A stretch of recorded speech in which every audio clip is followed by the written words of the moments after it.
তাফসীরুল কোরআন মাহফিলের সম্মানিত সভাপতি, উপস্থিত অন্যান্য অতিথিবৃন্দ, আমি যতটুকু খবর পেয়েছি মঞ্চে উপস্থিত আছেন মান্দা থানা বিএনপির সাবেক সাধারণ সম্পাদক, সাবেক উপজেলা চেয়ারম্যান, জনপ্রিয় জননেতা ডাক্তার কেবলের টিপু সহ অন্যান্য অতিথিবৃন্দ, আমন্ত্রিত উলামায়ে কেরাম, অত্র এলাকা ধর্মপ্রাণ মুসল্লিবৃন্দ এবং পর্দার আড়ালে আমার মা ও বোনেরা, সকলের প্রতি হলো আমার ব্যক্তিগত পক্ষ থেকে সালাম ও শুভেচ্ছা।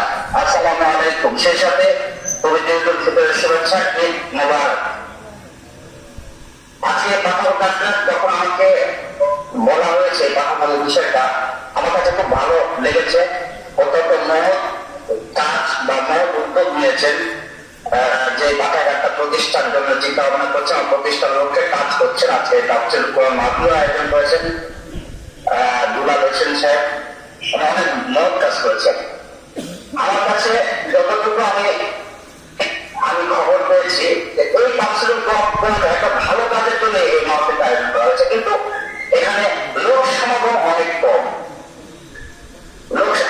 আমরা ইসলাম হচ্ছে শুধুমাত্র নামাজের শিক্ষা দেয় না, কোরআন নামাজের শিক্ষা দেয় না, কোরআন আমাদের পূর্ণাঙ্গ জীবন ব্যবস্থা। কোরআনের মধ্যে রাষ্ট্রনীতি আছে, কোরআনের মধ্যে অর্থনীতি আছে, কোরআনের মধ্যে পররাষ্ট্রনীতি আছে, ঠিক একইভাবে কোরআনের মধ্যে মানুষের ভালো কিছু মহৎ কাজ করতে হলে মহৎ কিছু কাজের সহযোগিতা করাও কোরআনে স্পষ্ট পালন করেছেন।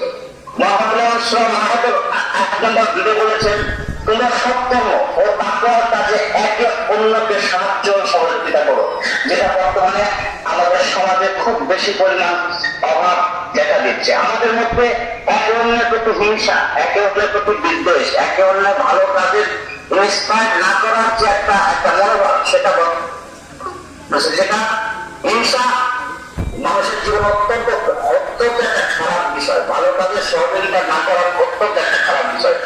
আজকে এই মাসেই আজ থেকে 10 বছর 15 বছর আগে যখন এই বিভিন্ন আমার যা কোরআনী মাদ্রাসা বাৎসরিক জালসা হতো, বহু মানুষ গোটা মাঠ ভর্তি, এটা আমি নিজে দেখেছি, গোটা মাঠ ভর্তি মানুষ ছিল এক অন্যের দান করতে, মাদ্রাসা উন্নয়নের কাজ করতে। এবং সে সময় মাদ্রাসা একজন একাধিক শিক্ষক সে সময় চাকরি করতেন এই গ্রামের মানুষ। আজকে বর্তমানে গ্রামের মানুষের তো মানুষের সংখ্যাটাও বেড়েছে, এখন তো আর কমে নাই, কিন্তু আমাদের এই সহযোগিতা এবং ভালো কাজের ইন্সপায়ার করার যে মন মানসিকতা, সেটা আমাদের মধ্যে অভাব চলে এসেছে। শুধুমাত্র একে অন্যের প্রতি হিংসা, বিদ্বেষ, কলহের কারণে সেখান থেকে আমাদের বেরোয় আসতে হবে। যদি কোনো ব্যক্তি কেউ ভালো কোনো কাজ করে, তার সহযোগিতা করা আমাদের মুসলমান হিসাবে সকলের দায়িত্ব, এবং সকল হিংসা বিদ্বেষ থেকে নিজেদেরকে দূরে রাখা হচ্ছে ইসলামের শিক্ষা।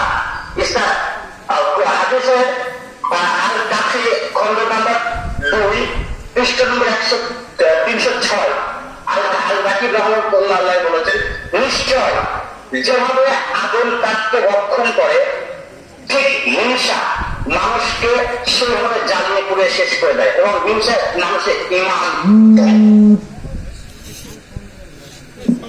এই জিনিসটা বেশি বিরাট করছে। এই গ্রামের বেশিরভাগ আমি দেখি, কারণ এই কিছুদিন আগে একটা কোরআন মাহফিল হলো, সেখানেও দেখলাম ডাক্তার সাহেব এসেছিলেন, আমার কতটুকু মনে আছে। ওনার বক্তব্যটা আমি শুনছিলাম, উনি খুব আশ্বস্ত নিয়ে বলছেন যে এখানে লোকজন হয় না, যার কারণে আমি আসতে চাচ্ছিলাম না, তারপর আমি এসেছি আপনাদের জন্য, যেটা আপনারা আমাদের সম্মান দিয়েছে। যদি আমি ভুল না করি, এই মানুষের এই যে অনাগ্রহতা, এই জিনিসটা থেকে আমাদের নিজেদের একে অন্যের প্রতি সহযোগিতায় হাত ধরে দিতে হবে।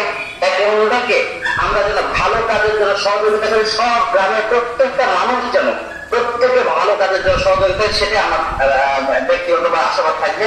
আমি আর বেশি সময় নিব না, সকলে আমার জন্য দোয়া করবেন। আমি আমার নেত্রীর জন্য আপনাদের কাছে দোয়া চাই।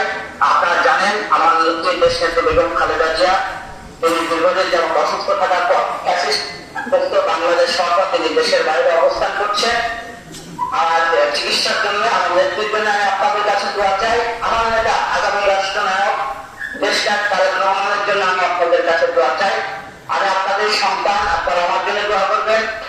আমি আগামী জাতীয় সংসদ নির্বাচনে জাতীয়তাবাদী দলের একটি মনোনয়ন প্রত্যাশী।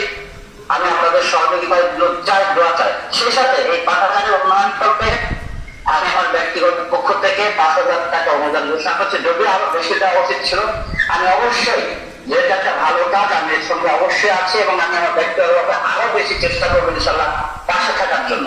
সকলে সকলে ভালো থাকবেন। আসসালামু আলাইকুম ওয়া রাহমাতুল্লাহি ওয়া বারাকাতুহু। ওয়ালাইকুম আসসালাম ওয়া রাহমাতুল্লাহ।